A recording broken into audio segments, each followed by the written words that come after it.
Bab 1901. Para pejuang yang menyerang 9 tentara semuanya tersingkir.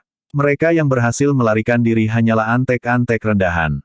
Apa ekspresi Master Loador dan Master Mackenzie begitu mereka mendengar berita itu? Pada saat itu, Master Loador dan Master Mackenzie sedang minum bersama di base camp pengawal aliansi. Mereka telah menerima berita tentang kemenangan dan bagaimana pavilion Below Cloud dibiarkan tanpa ada yang selamat. Itu adalah kabar baik bagi pengawal aliansi, seolah-olah klan yang lebih kuat dari 9 tentara dieliminasi. Masuk akal bagi mereka untuk berpikir bahwa mereka dapat melenyapkan 9 tentara juga. Setelah membayangkan Jack White sekarat di tangan mereka, Master Loador tidak bisa menahan tawa gembira. Dia mengangkat gelasnya dan berdenting melawan gelas Master Mackenzie. Apa yang aku katakan? Bocah itu pasti akan mati di tangan kita. Lagi pula, tidak perlu khawatir. Dia hanya di tingkat dewa tertinggi. Tidak peduli seberapa kuat dia tidak akan pernah menang melawan seseorang dari penembus jiwa, level, kata Master Loador dengan santai. Master Mackenzie mengangguk setuju. Aku sangat setuju. Mereka benar-benar membuat keributan dari ketiadaan. Aku tidak peduli seberapa berbakatnya dia. Dia adalah sampah yang tidak berguna di mataku selama dia tidak maju. Keduanya tertawa mendengar apa yang baru saja mereka katakan. Setelah beberapa saat, Master Mackenzie tiba-tiba bertanya, mengapa masih belum ada berita tentang 9 tentara? Apa yang membuat mereka begitu lama? Apakah menurut Anda mereka mengalami semacam masalah? Master Loador menggelengkan kepalanya pada Master Mackenzie. Anda seharusnya lebih percaya. Mereka mungkin menemui beberapa penghalang karena itu penundaan berita. Tapi meski begitu, saya yakin halangan itu bukan apa-apa yang tidak bisa mereka tangani, jadi jangan khawatir. Petik terbalik. Master Mackenzie dengan lembut meletakkan gelasnya dan berkata dengan nada pasrah dalam suaranya, bukannya saya ingin khawatir tetapi saya tidak bisa menghilangkan perasaan cemas yang tiba-tiba ini. Master Loador menyatukan alisnya, tidak setuju dengan bagaimana Master Mackenzie membuat masalah besar dari masalah kecil. Cukup, tidak perlu membolak-balik celana dalammu. Aku sudah secara khusus menginstruksikan orang-orang dari Blood Stalwart Pavilion untuk memastikan Jack White tersingkir dari muka bumi ini. Dia kemudian minum 2 teguk besar dari gelasnya dan pipinya mulai memerah. 9 tentara adalah kentang goreng kecil dibandingkan dengan Pavilion Below Cloud dan perlu saya ingatkan bahwa kami telah berhasil melenyapkan yang terakhir. Jadi jangan khawatir. Master Mackenzie menganggukkan kepalanya dan menghukum dirinya sendiri karena khawatir yang tidak perlu meskipun jantungnya berdebar kencang di dadanya. Tiba-tiba, suara langkah kaki bisa terdengar dan seorang murid bermata kecil menabrak. Terbukti sesuatu yang besar telah terjadi berdasarkan ekspresi paniknya. Master Loador dengan marah membanting gelasnya ke meja segi 8. Beraninya kau bersikap seperti ini? Apa yang terjadi? Teriaknya marah. Murid bermata kecil itu tidak berani mengangkat kepalanya. Matanya dipenuhi kepanikan dan dia menelan ludah sebelum menjawab, kami telah menerima berita bahwa sebagian besar orang yang dikirim untuk mengalahkan 9 tentara tidak berhasil kembali. Hanya 1 atau 2 ribu dari mereka yang berhasil lolos dari pembantaian. Setelah mendengar berita itu, ekspresi Master Loador dan Master Mackenzie berubah jelek. Terutama milik Master Loador, keterkejutannya menyebabkan matanya melebar sangat lebar. Dia membanting tangannya di atas meja dan meraung dengan marah, apa yang baru saja kamu katakan? Bab 1902. Berita itu menghantam mereka seperti kilat. Beberapa saat yang lalu, mereka masih dalam suasana pra-perayaan dan sekarang rasanya seperti dibasahi dengan seember air sedingin es. Ini pasti sebuah lelucon. Master Loador menatap murid gemetar yang berlutut di tanah. Katakan lagi apa yang sebenarnya terjadi. Bagaimana 9 tentara bisa begitu kuat? Suaranya gemetar dan dingin. Murid itu sangat ketakutan sehingga kata-katanya mulai saling tumpang tindih. Dia jelas sadar bahwa dia tidak akan bisa meninggalkan ruang rahasia ini hidup-hidup jika dia membuat marah 2 pria di depannya. Dia berhasil mengeluarkan kata-katanya, memastikan kepada Master Loador dan Master Mackenzie bahwa apa yang mereka dengar pertama kali adalah benar. Bahwa mereka tidak berhalusinasi sama sekali. Itu normal bagi mereka untuk marah karena mengetahui bahwa semua orang terkuat mereka telah terbunuh dan mereka hanya tersisa dengan antek-antek rendahan. Keluar, meskipun perintah itu diucapkan dengan nada yang mengamuk, itu seperti musik surgawi di telinga murid yang ketakutan itu. Dia merasa bebas dan meninggalkan ruangan tanpa melihat ke belakang. Wajah Master Loador menjadi hitam karena marah dan jika seseorang melihat lebih dekat, orang dapat melihat bahwa dia gemetar di sekujur tubuhnya. Master Mackenzie menyatukan alisnya dan merasa benar atas kecemasan yang dia rasakan sebelumnya. Seperti yang aku takutkan, bagaimana mungkin kita tidak menerima berita tentang 9 tentara ketika sudah lama sejak kita mendengar tentang awan pavilion below. Namun Anda mengatakan kepada saya untuk tidak khawatir. Apa yang harus Anda katakan untuk diri sendiri? Sekarang, Master Loador menarik napas dalam-dalam saat kelopak matanya terus berkedut. Ia masih tidak percaya dengan apa yang terjadi. Pasti ada orang kuat misterius yang membantu mereka. Bagaimana lagi orang-orang kita bisa dibantai dengan begitu mudah? Itu tidak masuk akal. Pikirkanlah, dari orang-orang yang kita kirim, ada 2 petarung penembus jiwa kelas 3, dan 3 petarung level penembus jiwa kelas 1. Keyakinannya bukan tanpa dasar karena para pejuang yang dia kirim sudah cukup untuk melenyapkan 9 tentara berkali-kali namun kelima pejuang ini semuanya mati.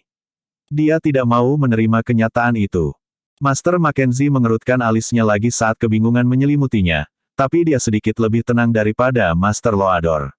Dia kemudian berkata, tidak peduli apa, kita harus menerima bahwa semua orang paling kuat kita telah mati di tangan bocah itu. Aku sudah memberitahumu bahwa bocah itu bukan orang biasa. Setelah mendengar itu, Master Loador mengangkat kepalanya dan mendengus tidak setuju. Kenapa kamu terus memujinya? Tidakkah kamu menyadari bahwa dia hanya dari level dewa tertinggi? Tidak peduli seberapa berbakatnya dia, tidak mungkin dia menang melawan seseorang dari level penembus jiwa. Meskipun apa yang dikatakan Master Loador bukan tanpa alasan, intuisi Master Mackenzie dengan tepat bahwa alasan kekalahan besar mereka dalam pertempuran ada hubungannya dengan Jack White. Jangan terlalu cepat membantahku. Banyak waktu telah berlalu sejak dia berada di level dewa tertinggi, mungkin dia sudah mencapai level penembus jiwa. Setelah mendengar ini, Master Loador kembali duduk di meja lagi. Jadi bagaimana jika dia mencapai level penembus jiwa? Aku yakin dia akan tetap berada di level terbawah. Master Mackenzie telah berhenti menjelaskan karena dia menyadari bahwa tidak ada yang dia katakan dapat membalikkan bias Master Loador terhadap Jack White. Dia sangat menyadari bahwa Jack White tidak akan mampu membalikkan pertempuran hanya dengan bakatnya. Keseriusan masalah muncul di benaknya dan tidak ada gunanya berdebat lebih jauh dengan Master Loador. Dia berjalan ke meja dan mengambil gelasnya lagi. Bab 1903. Master Mackenzie menatap dingin ke gelas kosong itu. Saya tidak peduli apa yang Anda pikirkan tentang Jack White.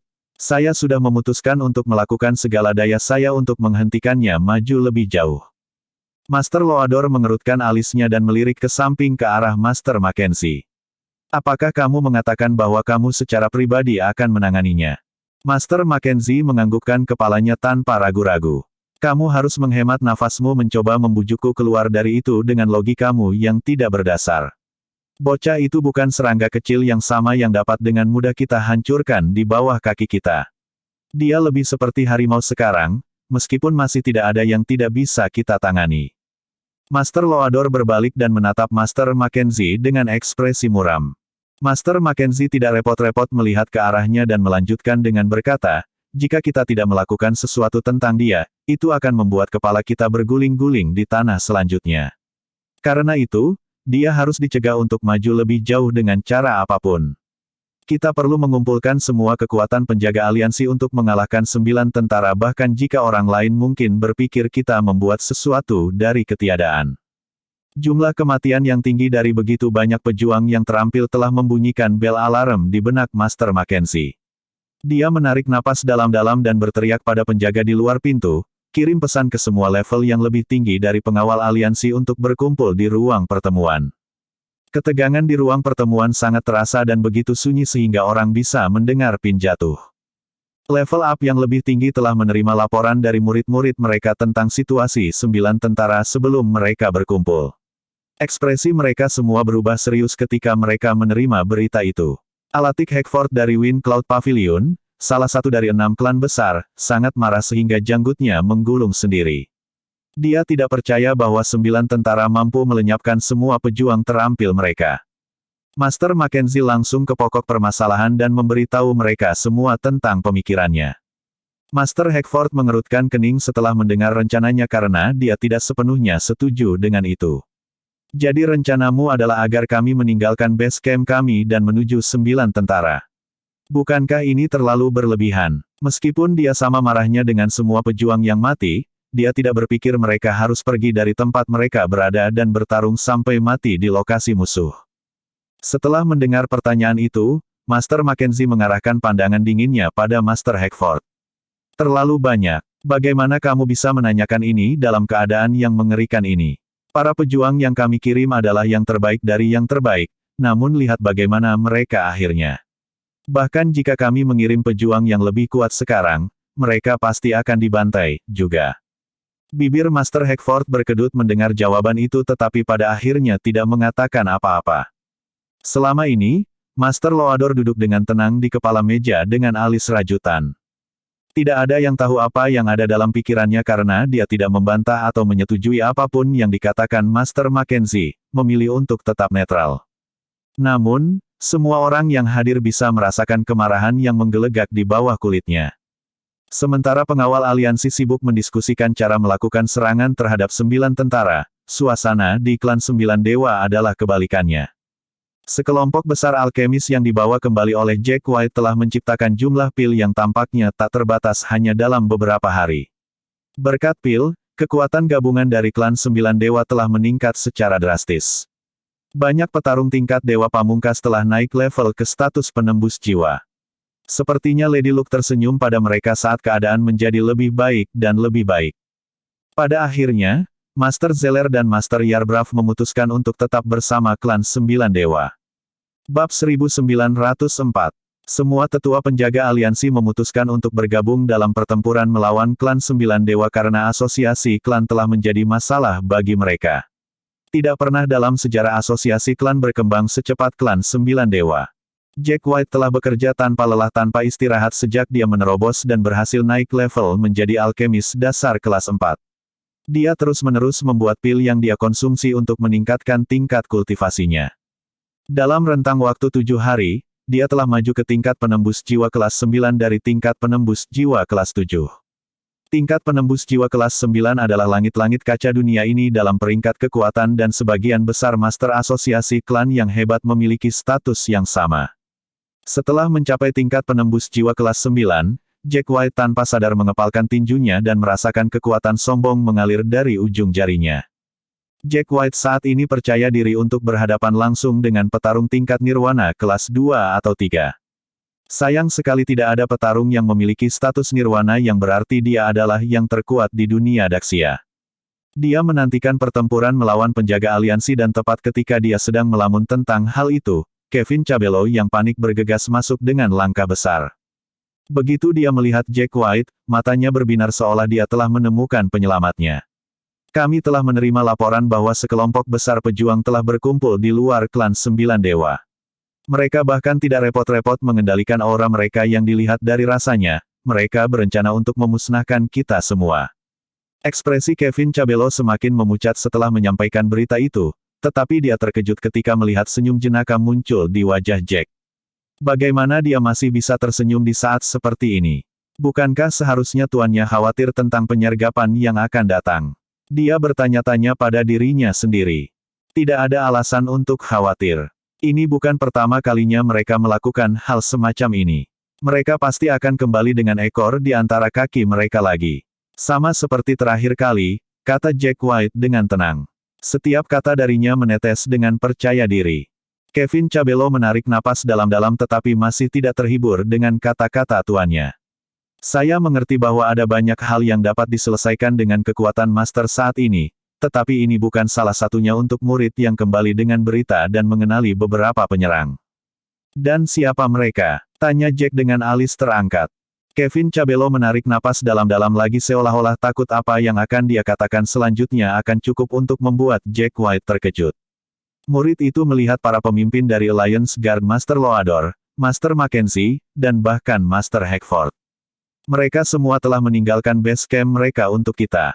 Dia ambruk ke tanah seperti balon yang kempis karena dia telah mengerahkan segalanya untuk melaporkan berita yang mengerikan itu. Kekuatan tempur gabungan dari musuh, belum lagi beberapa pejuang tingkat penembus jiwa kelas 9, bisa meruntuhkan pasukan manapun ke tanah. Meskipun dia yakin dengan kemampuan Jack, dia masih merasa putus asa pada pembantaian yang akan datang oleh pengawal aliansi. Dia berpikir bahwa Jack akan menyadari betapa mengerikannya situasi ketika dia menjelaskan semuanya kepadanya, tetapi dia terkejut ketika dia melihat senyum main-main masih melekat di wajah Jack. Seolah-olah dia tidak pernah mengatakan apa-apa sama sekali. Bab 1905. Kevin dibuat terdiam oleh Jack. Yang bisa dia lakukan hanyalah menatap tuannya. Pergi dan laporkan apa yang baru saja kamu katakan kepadaku kepada Tuan Yarbrav, Tuan Zeller, dan asosiasi klan lainnya. Beritahu mereka untuk bersiap-siap untuk pertempuran terakhir, perintah Jack dengan tenang. Mendengar itu, Kevin merasa tercekik seolah-olah dia telah menelan 3 lalat hidup karena pertempuran terakhir ini akan menentukan kelangsungan hidup klan 9 dewa. Semakin tenang Jack White, semakin cemas perasaan Kevin. Dia tidak membuang waktu dalam menyebarkan berita. Jack White memandang ke langit di atasnya dan meskipun tampak tenang, dia bisa mencium bau badai yang mendekat. Apa? Penjaga aliansi meninggalkan markas mereka. Sepertinya mereka mempertaruhkan segalanya pada pertempuran terakhir ini. Ya Tuhan, apa yang harus kita lakukan? Bisakah kita memenangkan pertempuran ini? Semua murid klan 9 dewa mulai panik begitu mereka menerima berita itu. Kevin menyadari bahwa hanya Jack yang bisa tetap tenang sepanjang cobaan itu. Meskipun semua orang sadar bahwa mereka telah naik level, mereka tahu bahwa mereka masih bukan tandingan pengawal aliansi. Namun, mereka tahu bahwa mereka tidak punya pilihan selain melakukan yang terbaik dalam pertempuran yang akan datang. Sebagai tangan kanan Jack, Kevin harus melakukan sesuatu untuk memotivasi semua orang. Jadi, dia mendapati dirinya berdiri di panggung yang tinggi, memberikan pidato yang meriah kepada para murid yang berdiri di bawah. Perhatikan setiap kata saya. Master klan kami telah maju ke level penembus jiwa kelas 9 dan meskipun musuh memiliki petarung level yang sama, di dalam mereka masih bukan tandingan tuan kita. Dia hanya mengatakan itu untuk meredakan rasa takut di hati para murid. Sebenarnya, dia tidak yakin apakah Jack akan mampu menghadapi banyak petarung status penembus jiwa kelas 9 sendirian. Tidak peduli apa, jelas pidatonya telah mencapai efek yang diinginkan. Selama penyergapan terakhir, Jack dengan mudah melenyapkan 2 jiwa kelas 3 yang menembus petarung tingkat sehingga tidak mengherankan bagi para murid, dia adalah dewa ilahi yang tak tergoyahkan. Penjaga aliansi telah mencapai gerbang klan 9 dewa segera setelah Kevin menyelesaikan pidatonya. Memimpin pasukan adalah 3 petarung terampil tingkat 9 yang menembus jiwa Master Loador, Master Mackenzie, dan Master Hackford. Kekuatan mereka seperti tsunami yang menyelimuti sebuah pulau kecil, mencekik orang-orang di sekitar mereka. Begitu Jack melihat mereka mendekat, dia terbang ke udara dan berdiri berhadapan dengan mereka, bersemangat untuk memulai pertempuran. Semua tetua pertama dari klan 9 dewa, Master Zeller, dan Master Yarbrav telah menyelesaikan persiapan mereka untuk pertempuran yang akan mengakhiri semua pertempuran dengan penjaga aliansi. Ketika Master Mackenzie menatap Jack, dia menyadari bahwa Jack telah mencapai tingkat penembusan jiwa kelas 9 yang sama dengan dia dan wajahnya segera menjadi gelap. Adapun Master Loador, dia akhirnya menyadari betapa naifnya dia melihat Jack tidak lebih dari seekor serangga yang bisa dia hancurkan dengan mudah. Serangga itu benar-benar menjadi monster laut. Master Loador menarik napas dalam-dalam dan mengarahkan pandangannya yang megah pada Jack White. Jika tatapan ini tertuju pada orang biasa lainnya, mereka pasti akan menyusut dan menyelinap pergi, tetapi Jack saat ini bukanlah orang biasa.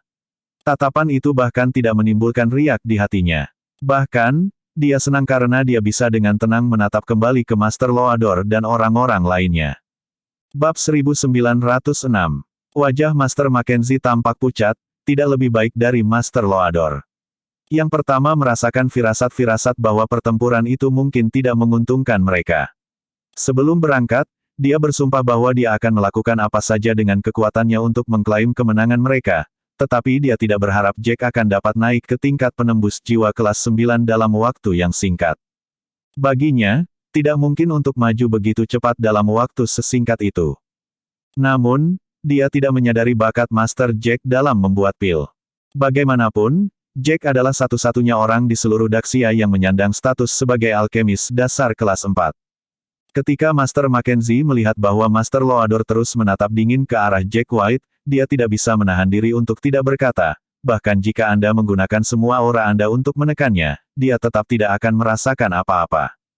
Saya sudah mengatakan kepada Anda bahwa dia jauh lebih kuat dari yang Anda kira, namun Anda tidak mendengarkan saya.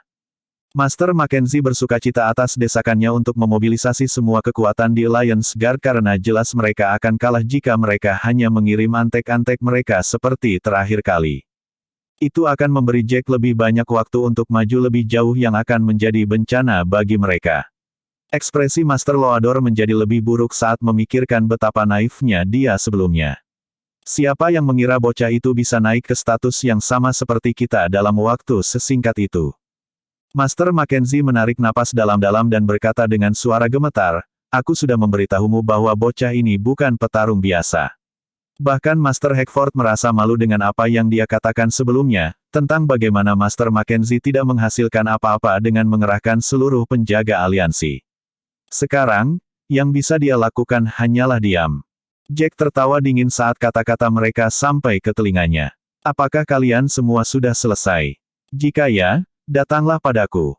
Tapi izinkan aku memberimu beberapa saran, jika kamu ingin memperpanjang kematianmu, aku sarankan kamu melawanku satu persatu. Setelah mendengar itu, jiwa-jiwa kelas 9 yang menembus petarung tingkat di sisi penjaga aliansi menjadi lebih jengkel. Belum lagi Master Hackford menjadi merah karena marah. Beraninya bocah kecil ini berbicara kepada mereka seperti itu. Beraninya dia bertindak begitu kurang ajar ketika pasukan besar mereka berada di luar gerbangnya. Kamu bodoh kurang ajar. Jangan berpikir kamu bisa menjatuhkan kami semua hanya karena kamu telah mencapai status penembus jiwa kelas 9. Kami bisa menghabisimu begitu saja. Master Hackford tidak bertindak karena keberanian, dia benar-benar percaya bahwa Jack akan merasakan kekalahan yang tak terhindarkan jika mereka bertiga menyerangnya pada saat yang bersamaan. Iya, kamu tidak akan membual lebih lama lagi. Kamu dan orang-orang di sana tidak akan pernah hidup untuk melihat besok. Tambah Master Loador dengan dingin.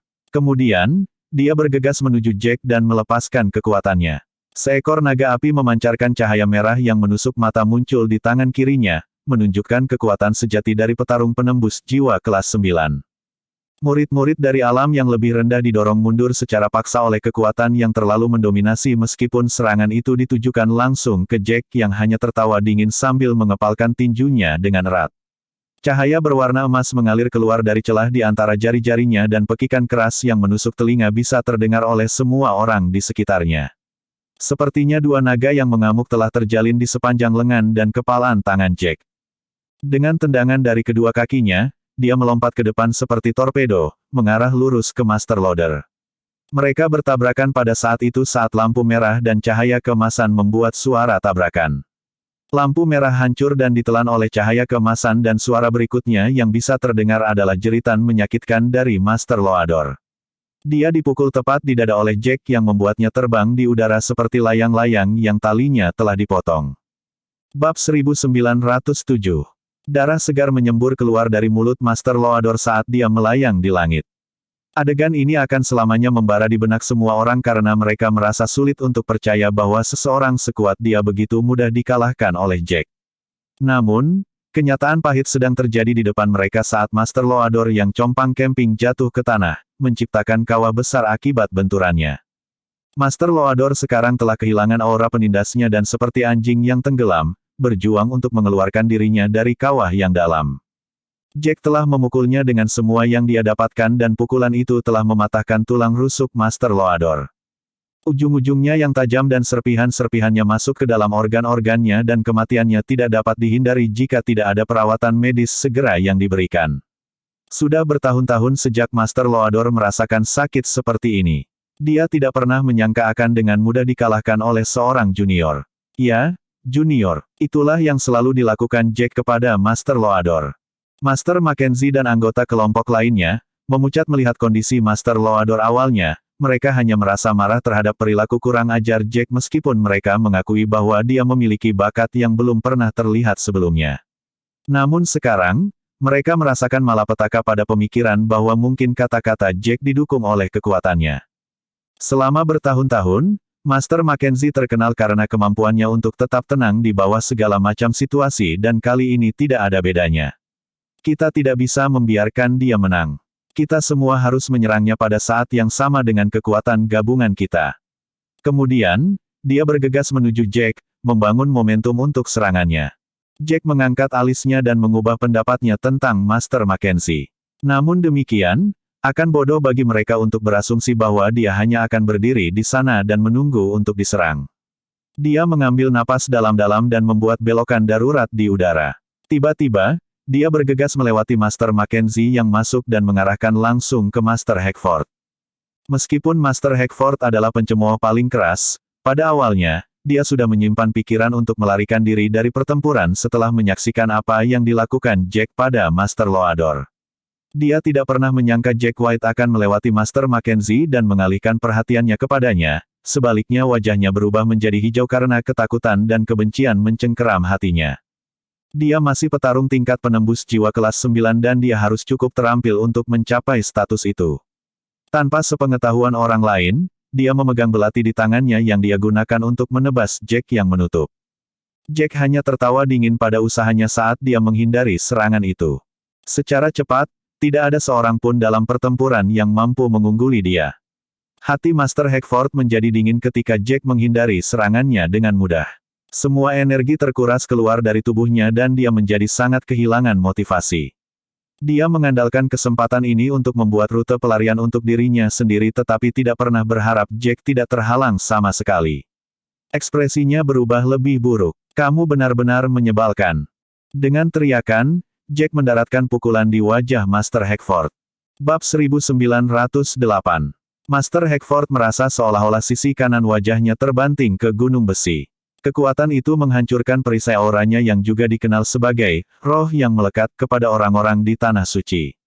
Begitu semangat yang melekat ini dipatahkan, pukulan Jack mendarat tepat di wajahnya. Semua gigi Master Hackford copot dan rahangnya terkilir menyebabkan dia tidak bisa berteriak sebelum dia dikirim terbang di udara dan akhirnya mendarat di tanah dengan bunyi gedebuk. Kebetulan dia mendarat tidak jauh dari tempat Master Loador berada. Pengawal aliansi lainnya menyaksikan pemandangan itu terbentang di depan mata mereka, mulut mereka ternganga. Mereka bahkan tidak punya waktu untuk bereaksi, begitu cepatnya Jack. Kesadaran bahwa mereka telah sangat meremehkan Jack menyadarkan mereka dan mereka akhirnya mengerti bagaimana dia bisa begitu percaya diri di depan mereka. Tampaknya bagi Master Mackenzie Jack tidak berniat memberi mereka waktu untuk mengumpulkan kekuatan dan wajahnya menjadi gelap karenanya. Master Hackford adalah tulang punggung penjaga aliansi, namun dia begitu mudah dilumpuhkan oleh Jack. Meskipun Master Mackenzie tidak dapat membayangkan rasa sakit yang dialami Master Hackford, dia tahu dari tubuhnya yang tidak bergerak bahwa dia akan selamanya terikat di tempat tidur jika tidak ada pil bermutu tinggi yang diberikan kepadanya. Hal yang sama dapat dikatakan untuk Master Loador. Ekspresi Master Mackenzie berubah lebih gelap dari sebelumnya karena dia tahu Jack akan mengincarnya selanjutnya.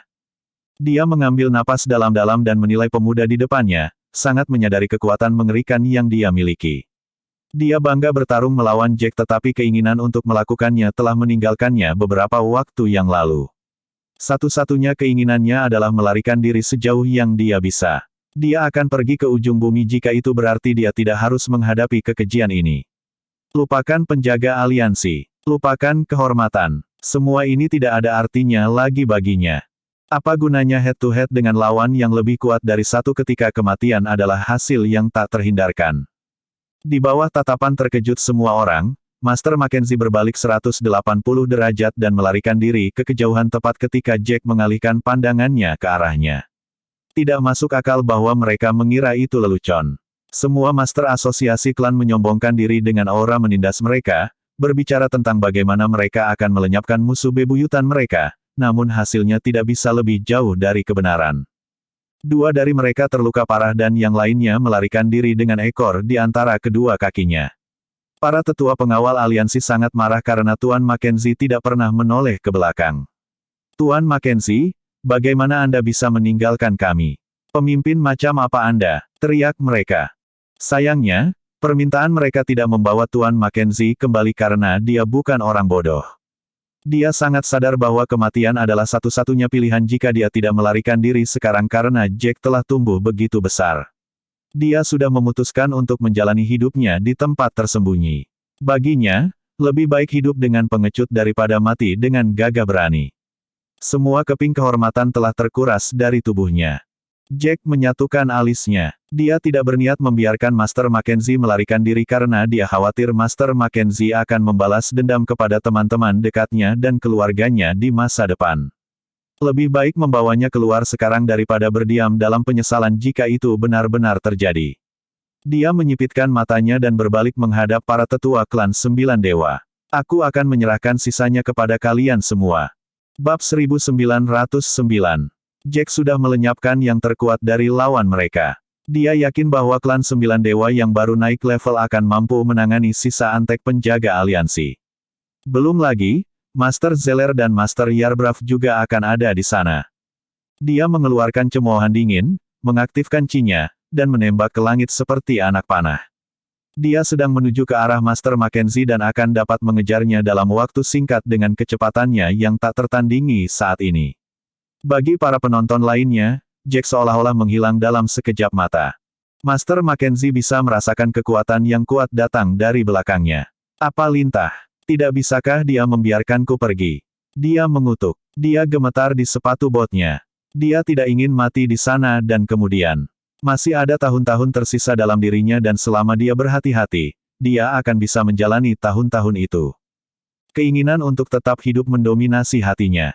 Jack, kita tidak menyimpan dendam pribadi satu sama lain. Lepaskan aku dan aku berjanji akan berpura-pura tidak pernah terjadi apa-apa di antara kita. Dia berteriak ke arah Jack sambil mempertahankan kecepatan melarikan diri. Aku bahkan akan memberikan beberapa harta untukmu. Aku akan memberikan apapun yang kamu inginkan selama kamu menyelamatkan hidupku. Aku bahkan bisa menjadi pelayanmu jika itu yang kamu inginkan. Dia telah menyerahkan bagian terakhir dari martabatnya dengan menawarkan untuk menjadi pelayannya untuk menyelamatkan dirinya sendiri. Tetapi semua ini hanya membuat Jack menertawakan absurditas itu semua. Pengawal aliansi menjadi tercengang. Mereka tidak pernah berpikir mereka akan melihat hari ketika Tuan Mackenzie yang tinggi dan perkasa akan memohon untuk hidupnya. Jack tertawa dingin dan memutuskan untuk menyeret ini keluar selama dia bisa. Tuan Mackenzie, di sini saya pikir Anda semua tinggi dan perkasa. Seorang pejuang yang gigih, terkuat dari mereka semua. Dan sekarang, Anda hanyalah seekor tikus yang terperangkap di selokan, bersedia melakukan apa saja untuk menyelamatkan hidup Anda. Mendengar ini, amarah api berkobar di hati Master Mackenzie tetapi dia berhati-hati untuk tidak menunjukkannya di wajahnya. Dia tahu bahwa semuanya akan berakhir baginya begitu dia menunjukkan tanda-tanda permusuhan terhadap Jack. Maksudku apa yang aku katakan? Kami berpegang pada kebencian yang mendalam terhadap satu sama lain. Membunuhku tidak akan meredakan kemarahan dalam dirimu. Tidak ada kebencian yang mendalam. Sekali lagi, Jack menertawakan absurditas itu semua. Beraninya dia bahkan mengatakan hal seperti itu. Tidakkah kamu merasa lucu untuk mengatakan bahwa kita tidak memiliki kebencian yang mendalam terhadap satu sama lain? Jika itu kebenarannya lalu mengapa kamu mengerahkan semua kekuatanmu untuk melawan orang-orangku? Jika bukan karena fakta bahwa aku kuat, peran kita akan terbalik. Jadi jangan coba-coba membodohiku dengan kata-kata tipuanmu. Bahkan anak berusia 3 tahun pun tidak akan percaya apa yang kamu katakan. Keluhan mendalam antara Jack dan Master Mackenzie tidak tercipta dalam satu hari. Yang terakhir telah melakukan serangan terhadap Jack berkali-kali. Itu semua karena kehebatan Jack yang luar biasa sehingga dia berhasil menyelamatkan dia dan keluarganya. Master Mackenzie tidak bisa disebut manusia jika dia tidak memikirkannya. Master Mackenzie menjadi lebih ngeri ketika dia menyadari bahwa tidak mudah untuk mempengaruhi Jack. Tidak peduli apa, dia harus mencoba setiap trik di lengan bajunya jika dia tidak menginginkan apapun selain tetap hidup. Jack menyipitkan matanya, tidak mau membuang waktu lebih banyak untuk permainan kucing dan tikus. Dia menyatukan tangannya dalam segel tangan untuk meningkatkan kecepatannya dan dalam sekejap mata muncul di samping Master Mackenzie. Master Mackenzie merasakan udara dingin di sampingnya dan ingatan otot yang diasah dari pengalaman bertahun-tahun di medan pertempuran menyebabkan tubuhnya menoleh ke samping untuk menghindari serangan Jack. Bab 1910. Namun, kecepatan Master Mackenzie tidak sebanding dengan Jack White. Dia tiba-tiba melihat cahaya emas pada saat yang sama Jack membanting tinjunya ke bahunya menyebabkan persendiannya pecah dengan retakan yang hebat. Dia mengeluarkan satu jeritan mengental demi satu saat rasa sakit menjalar ke seluruh tubuhnya. Pukulan itu melumpuhkan bahunya. Jack White tertawa dingin sambil mengangkat tinju kirinya lagi, tidak memberi waktu bagi Master Mackenzie untuk membela diri sama sekali. Cahaya emas menyala di tinjunya saat dia membantingnya ke dada kanan Master Mackenzie dengan kekuatan yang cukup untuk mengakhiri hidup siapapun.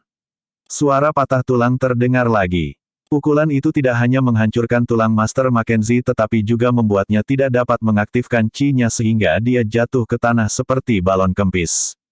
Jack belum selesai dengannya. Dia mengikutinya ke bawah dan mencengkeram kerah Master Mackenzie. Pukulan berikutnya adalah pada titik meridian Master Mackenzie saat dia berencana untuk sepenuhnya menghancurkan kultivasinya untuk memastikan dia tidak akan pernah memiliki kesempatan untuk membalas dendam. Mata ketakutan Master Mackenzie terbuka lebar saat dia tahu apa yang ada dalam pikiran Jack. Keputusasaan yang tak terbatas memenuhi hatinya, dia tidak akan memiliki apa-apa jika kultivasinya benar-benar hancur. Dengan sisa energinya, dia menatap Jack dengan memohon dan berkata, "Jangan hancurkan kultivasiku. Aku mohon padamu, jangan hancurkan aku. Aku bisa menjadi budakmu. Aku bisa melakukan apa saja. Menjadi budakku." Senyum dingin Jack menjadi lebih menyeramkan saat mendengar kata-kata itu. Di matanya, Master Mackenzie hanyalah sampah yang tidak berharga. Apakah kamu tahu berapa banyak orang yang mengantri untuk menunggu di tangan dan kakiku? Kamu bahkan tidak layak untuk melakukannya. Segera setelah kata-kata itu diucapkan, Master Mackenzie merasakan kekuatan dahsyat mengalir melalui meridiannya. Rasa sakit yang luar biasa dari meridian yang dipotong menyebabkan tubuhnya mengejang dan hampir memotong suplai udaranya. Detik berikutnya, dia sangat kesakitan sehingga matanya berputar ke belakang dan dia pingsan. Jack tidak merencanakan kematian yang cepat untuk Master Mackenzie. Bagaimana dia bisa ketika lawan-lawannya mencoba menyergapnya berkali-kali? Master Mackenzie dibawa seperti anjing mati kembali ke klan 9 Dewa. Pada saat Jack kembali, pertempuran telah dimenangkan. Tanpa pemimpin mereka dan kehebatan Jack, murid-murid pengawal aliansi akan kehilangan semangat juang mereka dan menyerah pada nasib mereka. Murid 9 Dewa Klan membantai sebagian besar lawan mereka tetapi tidak membunuh mereka yang telah melemparkan senjata mereka ke bawah. Sebaliknya, mereka menyita senjata, mengikatnya, dan meninggalkannya di luar gerbang. Nasib mereka akan ditentukan oleh Jack. Jack tersenyum dingin pada murid-murid pengawal aliansi yang sedang berlutut di depan gerbang klan 9 Dewa dengan kepala terkulai. Meskipun dia biasanya tidak memperlakukan musuhnya dengan belas kasihan, dia juga tidak ingin membunuh tanpa pandang bulu. Selain itu, ada hal-hal yang lebih penting yang perlu dia perhatikan. Kevin Cabello berjalan dengan goyah ke arah Jack White dan menyapanya dengan pujian sebelum menunjuk ke murid-murid pengawal aliansi. "Tuan, apa yang harus kita lakukan dengan mereka? Saya pikir kita harus membunuh mereka semua tetapi jumlah mereka banyak. Kita mungkin membuat marah para dewa jika kita melakukan itu." Jack menyapukan pandangannya ke para tawanan yang berkeringat dingin di bawah tatapan dinginnya. Mereka tidak berani bernapas sama sekali. Meskipun Jack sangat menyadari situasi mengerikan Pavilion Below Cloud, dia lebih memilih untuk menghindari genosida jika memungkinkan. Jika tidak, dia tidak akan berbeda dari orang-orang penjaga aliansi itu. Dia menghela nafas lembut dan berkata, "Biarkan mereka pergi. Mereka bukan ancaman bagi kita lagi. Mereka sebaiknya menjaga jarak dari kita jika mereka tahu apa yang baik untuk mereka." Dia kemudian melemparkan Master Mackenzie ke tanah seolah-olah dia adalah anjing mati. Yang terakhir bahkan tidak mengeluarkan suara. Kekosongan memenuhi matanya karena dia tidak memiliki masa depan untuk dinanti-nantikan sekarang karena kultivasinya telah hancur total. Biarkan para pelayan pergi. Adapun ketiganya, mereka tidak pantas mati cepat. Saya mempercayakan Master Loador, Master Hackford, dan Master Mackenzie kepada Anda. Kultivasi Master Mackenzie telah hancur total dan Anda harus melakukan hal yang sama untuk yang lain. 2. Saya akan menyerahkan kepada Anda untuk melakukan apapun yang Anda inginkan kepada mereka setelah itu. Jack tidak menunggu jawaban siapapun dan berjalan kembali ke kamarnya. Begitu sampai di kamarnya, dia memanggil Kevin Cabello. Dia memperkirakan bahwa tidak akan lama baginya untuk naik ke peringkat alkemis menengah kelas 4 sekarang karena dia adalah seorang alkemis dasar kelas 4. Bersambung.